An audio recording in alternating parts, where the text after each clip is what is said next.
Baby तुम्हारा favourite song कौन सा है?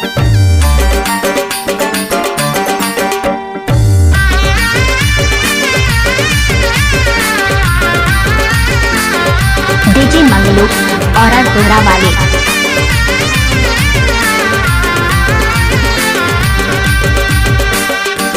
मंगलू का मिक्स हुआ गाना। काजल काजल हाय हाय काजल काजल काजल काजल मोर बने दी काजल दिखावा हवे तोर प्यार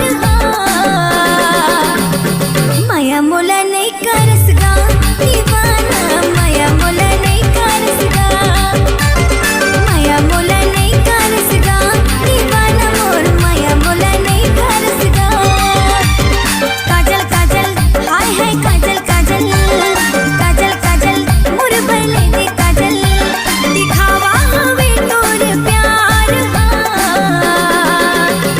माया मोला नहीं करसगा दीवाना माया मोला नहीं करसगा माया मोला नहीं करसगा दीवाना मोर माया मोला नहीं करसगा।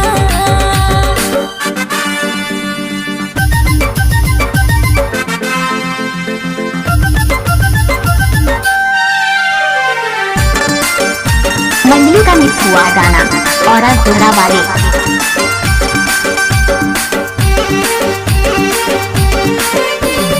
मुझ मुझ तेरा हासे इशारा मोला बोलाए हाथ में दिल बना के माया अपन जताए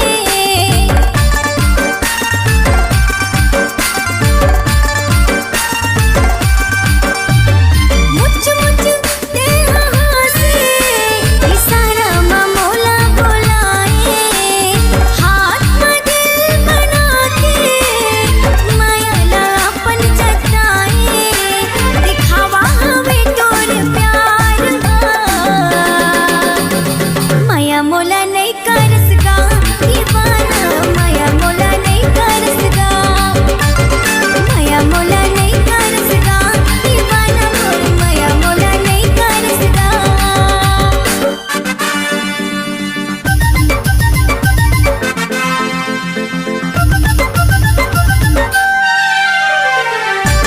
डीजे मंगलू और दोहरा वाले।